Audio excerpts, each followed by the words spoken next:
I never thought I'd end up in a lawyer's office at 28, facing a wrongful termination lawsuit that could make or break my entire career. But there I was, sitting in the waiting room of Chen and Associates, my palms sweating against the leather armrest, watching the receptionist's fingers fly across her keyboard while my life felt like it was falling apart around me.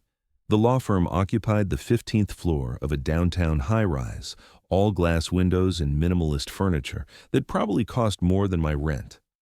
I'd worn my best suit, the navy one I usually saved for interviews, because I wanted to look like someone worth fighting for, like someone who deserved justice.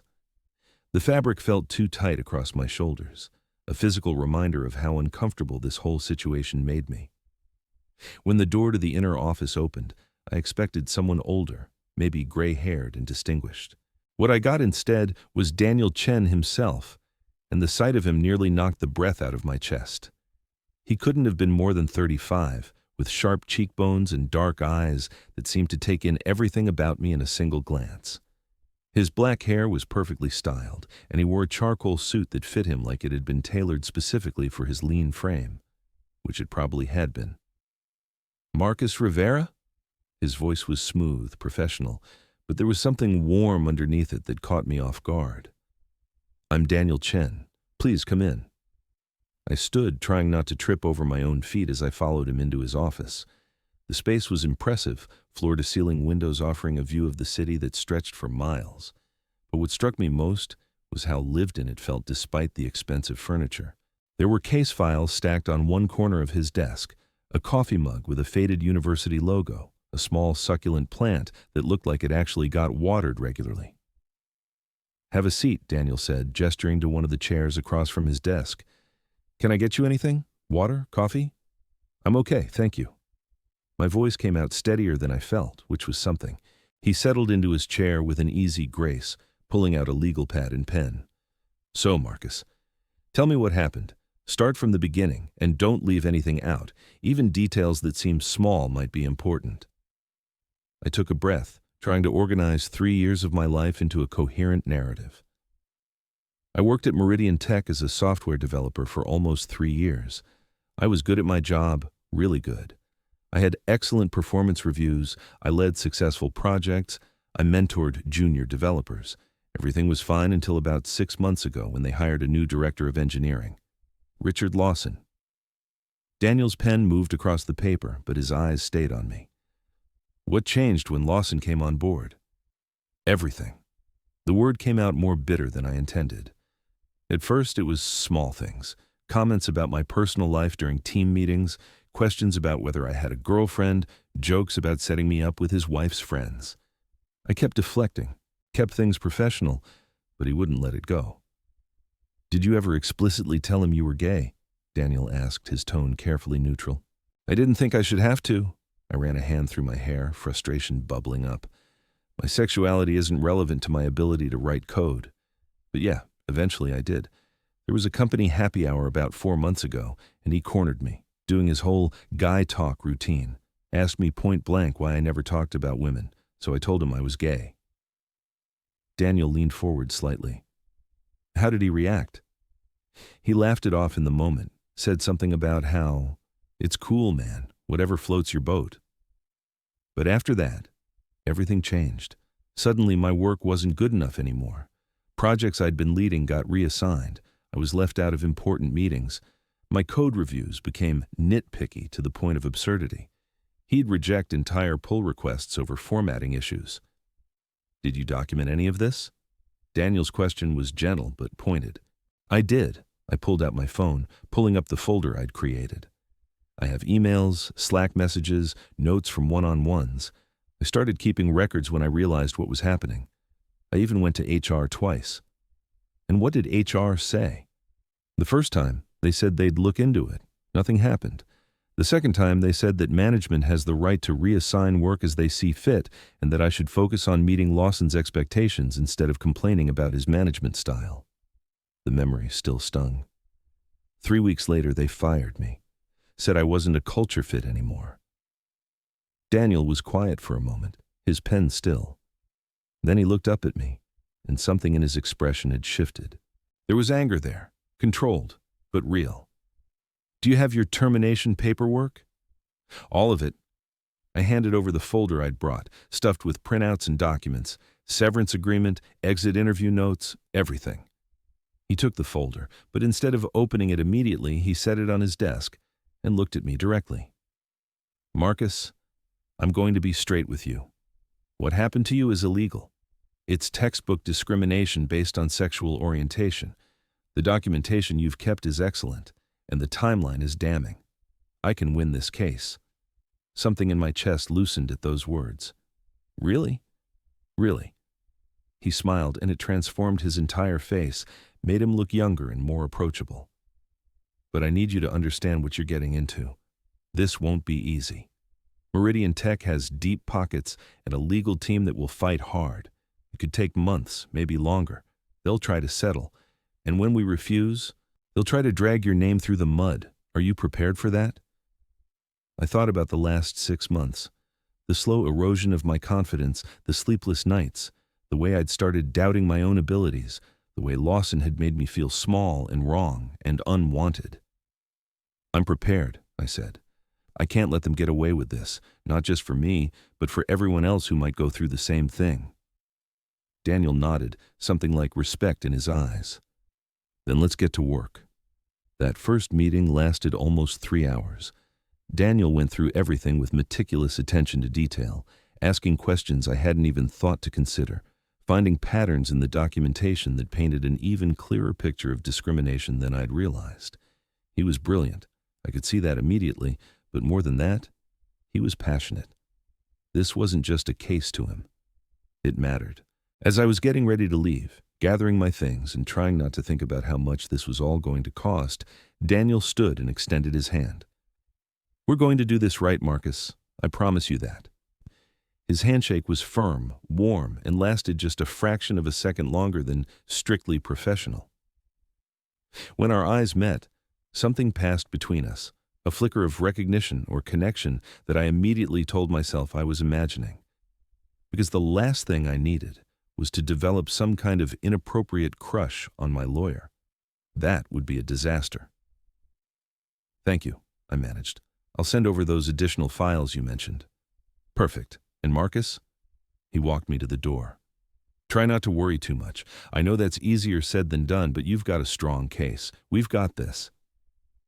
I wanted to believe him. As I rode the elevator down to street level, I tried to focus on the relief of finally having someone on my side, someone who believed me and knew how to fight back. I tried not to think about the way my heart had sped up when Daniel smiled at me, or how I'd noticed the absence of a wedding ring on his left hand. The next few weeks fell into a rhythm. Daniel and I met regularly to prepare the case, going over depositions and evidence, crafting our strategy. He filed the initial complaint, and just as he'd predicted, Meridian Tech came back swinging. Their lawyers sent threatening letters, tried to claim I'd been fired for performance issues, attempted to paint me as a disgruntled employee making false accusations. Daniel demolished every argument with surgical precision. Watching him work was like watching an artist. He was calm, methodical, always 3 steps ahead. But what surprised me most was how much he seemed to care, not just about winning the case, but about me as a person. How are you holding up? He asked one afternoon in his office. We'd just finished a particularly grueling prep session for my deposition, and I felt wrung out. Honestly, some days are harder than others. I leaned back in my chair, exhausted. I've been applying for jobs, but it's tough. Word gets around in the tech industry and nobody wants to hire someone suing their former employer. Daniel's jaw tightened. That's illegal too, you know. Retaliation. I know, but it's hard to prove, and I'm already fighting one battle. I rubbed my eyes. I'm living off savings right now, and those won't last forever. I just want this to be over. I understand. He was quiet for a moment, then said something that surprised me. For what it's worth, any company that wouldn't hire you because you stood up for yourself isn't worth working for anyway. You're doing something brave, Marcus. That takes real courage. I looked at him, at the sincerity in his expression, and felt something crack open in my chest. Some days it doesn't feel brave. It just feels exhausting. Those things aren't mutually exclusive. He stood, walking over to the window. The late afternoon sun caught in his hair, turning it almost bronze. "Can I tell you something? Off the record?" "Sure." "I came out when I was in law school. It was 15 years ago, but I still remember how terrifying it was. I was convinced it would destroy my career before it even started." He turned to face me. "My first year as a practicing attorney, I worked at a big corporate firm. Very conservative, very traditional. I wasn't out there. I pretended to be someone I wasn't because I was afraid." I'd never heard him talk about anything personal before. What changed? I realized I was miserable. I was successful by every external measure, but I hated my life. So I left, started my own practice, and decided that I was going to be myself. Consequences be damned. He smiled slightly. "Best decision I ever made. It wasn't easy, but it was worth it." "Is that why you took my case?" I asked. "Because you understood what it was like?" "Partly." He came back to his desk, leaning against it rather than sitting. We were closer this way, close enough that I could see the flecks of gold in his dark eyes. "But mainly because what happened to you was wrong, and I'm good at making people pay for doing wrong things." There was something fierce in his voice, protective, and it made my pulse quicken. "Thank you," I said quietly, "for everything. I don't think I've said that enough." "You don't have to thank me. This is my job." But the way he looked at me suggested it was more than that. The moment stretched between us, charged with something I didn't want to name. Then Daniel's phone buzzed, breaking the spell, and we both stepped back into our professional roles. As the case progressed, those moments became more frequent. A hand on my shoulder when he could see I was stressed, conversations that drifted from legal strategy to personal stories, coffee meetings that ran long because we were too engaged in discussion to notice the time. I told myself it was just good rapport, that Daniel was friendly with all his clients. But the way he looked at me sometimes, the way his smile seemed different when it was directed at me, made it hard to maintain that fiction. The day of my deposition arrived like a storm I'd been watching approach for weeks. I met Daniel at Meridian Tech's lawyer's office, a sleek space that radiated corporate power. He'd coached me extensively on what to expect, but nothing quite prepared me for sitting across from Richard Lawson and his legal team, being grilled about every detail of my employment. Daniel sat beside me, a steady presence, occasionally objecting or clarifying questions. When Lawson's lawyer tried to suggest I'd been romantically involved with a coworker and that had caused workplace drama, Daniel's objection was sharp enough to cut glass. That's completely inappropriate and irrelevant to this proceeding," he said, his voice ice cold. "My client's personal relationships, if any existed, have no bearing on his wrongful termination. If you continue this line of questioning, we'll be adding harassment to our complaint." The lawyer backed off, but the damage was done. I felt exposed, vulnerable, like they'd succeeded in making me feel ashamed of who I was. By the time the deposition ended, I was shaking with suppressed anger and humiliation. Daniel guided me out of the building with a hand on my back, protective. We walked in silence for a block before he steered me into a quiet coffee shop. He ordered for both of us without asking, somehow knowing I needed something sweet and caffeinated, and led me to a corner booth. "You did great in there," he said once we were seated. I felt like I was on trial. My hands wrapped around the warm cup, trying to stop their trembling. "You were, in a way. That's what depositions are. But Marcus, you were composed, honest, and credible. You didn't let them rattle you, even when they tried." He reached across the table, his hand covering mine briefly. "I know it was hard, but you got through it." The touch lasted only a second, but it sent electricity up my arm. "What happens now?" "Now we wait for their response. My guess? They'll try to settle. What we presented today, combined with your documentation, makes their position very weak. They know that if this goes to trial, they'll lose, and it'll be public." He smiled grimly. "They're going to want to make this go away quietly. And if they don't offer enough, then we go to trial, and we win there." His confidence was absolute. Either way, you're going to get justice. I wanted to believe him. Sitting there in that coffee shop with Daniel's eyes on me and the warmth of the cup in my hands, I almost did. The settlement offer came 2 weeks later. It was substantial, more money than I'd made in 2 years at Meridian Tech, plus a glowing reference letter and an agreement that they'd never disclose the terms of my departure. Daniel called me into his office to discuss it. "It's a good offer," he said, sliding the paperwork across his desk. "More than I expected them to start with, honestly. But I need you to understand that we can probably get more if we push, or if we go to trial." I looked at the numbers, at the carefully worded legal language that would make this all go away. "What do you think I should do?" "That's not my decision to make. This is your life, Marcus. Your future." He leaned back in his chair, studying me. "What do you want?" What I wanted was complicated. Part of me wanted to take the money and run, to put this whole nightmare behind me and move on with my life. But another part, the part that had kept meticulous documentation and filed this lawsuit in the first place, wanted to fight, wanted to make them admit what they'd done. "If we go to trial, what are our chances?" I asked. "Honestly, I'd say 90% we win, and win big. The evidence is overwhelmingly in our favor." He paused. "But trials are unpredictable. There's always risk, and it'll take months more of your life, more stress, more uncertainty." I thought about the last 6 months, the fear, the anger, the slow rebuilding of my sense of self-worth. I thought about other people like me, facing discrimination and harassment, too afraid to speak up. "I want to go to trial," I said. "Not for the money. I want them to have to admit what they did. I want it on the record." Daniel's expression shifted, something like pride crossing his features. "Then that's what we'll do." He stood, extending his hand. "I'll draft our rejection of the settlement and start trial prep." I shook his hand, and this time when our eyes met, neither of us looked away quickly. "Daniel," I said, his name feeling strange and intimate on my tongue. "Can I ask you something personal?" "Of course." "Why did you really take this case? And don't say because it's your job. You could have referred me to someone else, taken on something easier or more lucrative." He was quiet for a long moment, his hand still holding mine. "Because I saw myself in you," he finally said.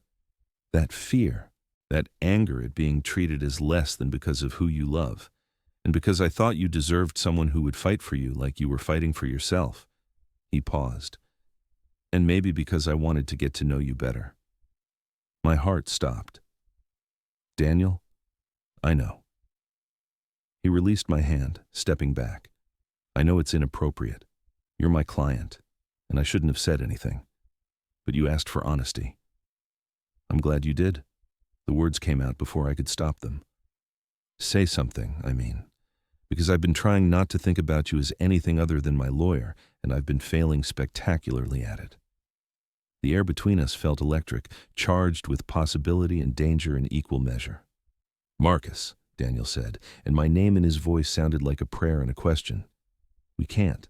Not while the case is ongoing. It would be unethical, and it could jeopardize everything we've worked for."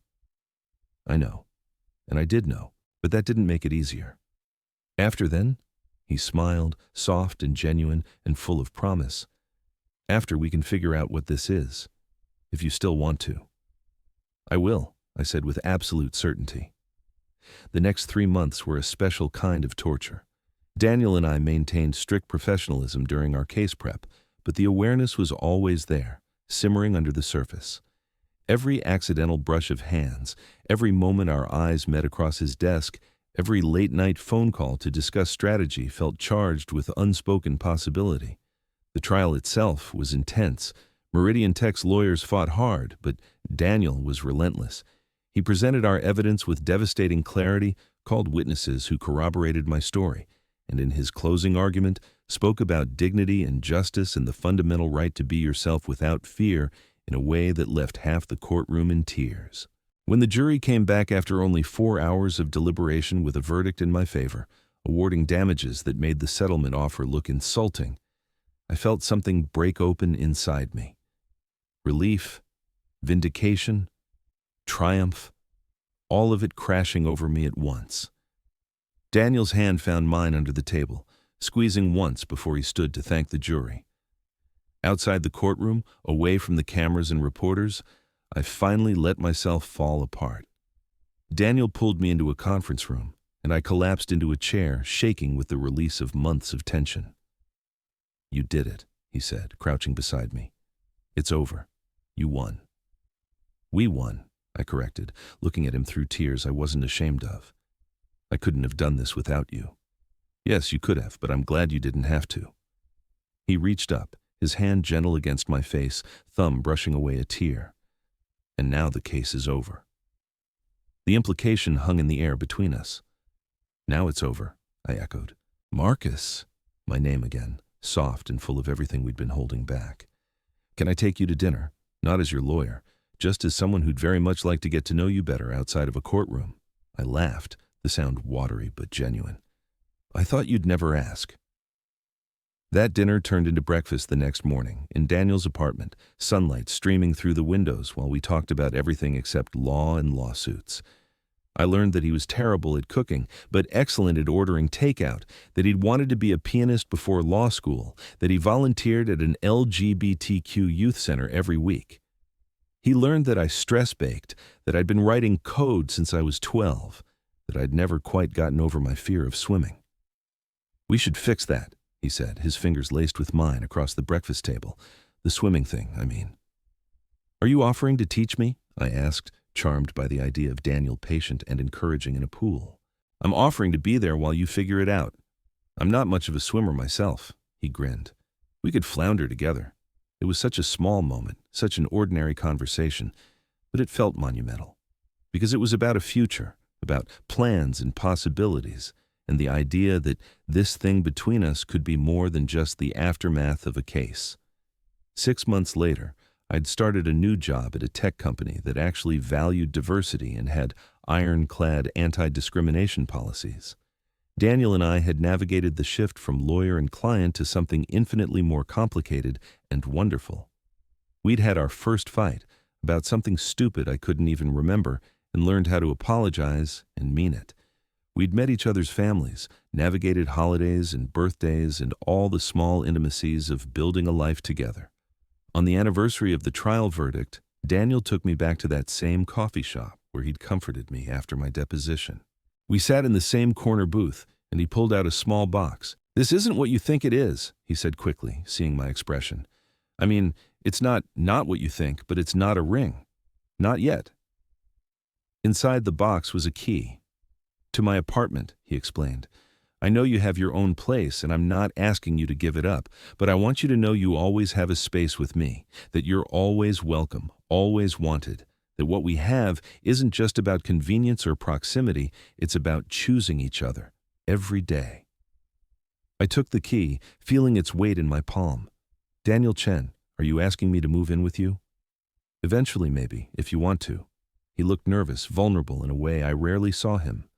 I'm asking you to know that I'm serious about this, about us, that you winning your case wasn't just about justice, it was about you getting to live your life authentically, and I want to be part of that life. If you'll have me. I kissed him then, there in that coffee shop, not caring who saw. Because he was right. The case had been about justice, but it had also been about something bigger. About refusing to be diminished, about standing up for the right to exist fully and openly. And somehow, in the process of fighting for that right, I'd found someone who saw me completely and loved what he saw. I'll have you, I said against his lips, today, tomorrow, for as long as you'll let me. Then I guess you're stuck with me, he murmured back, because I'm not going anywhere. And he didn't. We built a life together, piece by piece, day by day. It wasn't always easy. We both had demanding careers, old wounds that sometimes ached, moments of doubt and fear. But we also had each other, and the knowledge that we'd both fought for the right to love openly and honestly. Sometimes I think about that scared guy who walked into Daniel's office, convinced his life was over.